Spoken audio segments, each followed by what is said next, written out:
Alors, je vais vous montrer maintenant une fonctionnalité qu'on va utiliser assez rarement, mais qui est assez pratique, qui s'appelle le parking d'appel. C'est quelque chose qu'on utilise souvent sur les gros centraux téléphoniques, dans les grosses entreprises, mais ça a le mérite d'exister chez nous, donc je vais quand même vous montrer. Alors, c'est un petit peu comme une mise en attente, à la différence que la mise en attente, elle va se passer sur votre téléphone. Donc, quand vous mettez en attente, l'appel, il reste ici, vous pouvez le reprendre manuellement. Le parking, vous allez mettre l'appel dans une file d'attente virtuelle, donc il va sortir de votre téléphone. Ça veut dire que vous allez pouvoir récupérer l'appel depuis n'importe quel autre téléphone. Par exemple, si j'appelle le numéro, voilà, je suis au téléphone. Donc en fait, avant, ce qu'on faisait, on mettait en attente, la personne a la petite musique, et on peut reprendre l'appel comme on veut.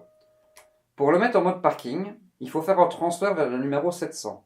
Alors, je vais pousser sur transfert, puis je vais faire le 700, et il va me donner un numéro, écoutez.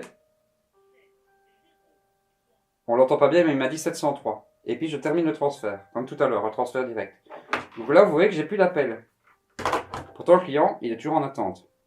Pas de chance, c'est bien, voyez. Vous voyez que le client est toujours en attente. Et il m'a dit 703. Donc depuis n'importe quel autre appareil de l'entreprise, si je fais le 703, je récupère l'appel. Vous voyez qu'ici, on est bien au téléphone avec la personne. Voilà, c'est aussi simple que ça.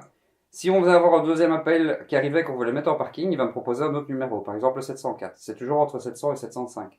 Donc on peut avoir 5 appels en parking en même temps. Voilà, c'est tout pour le parking d'appel.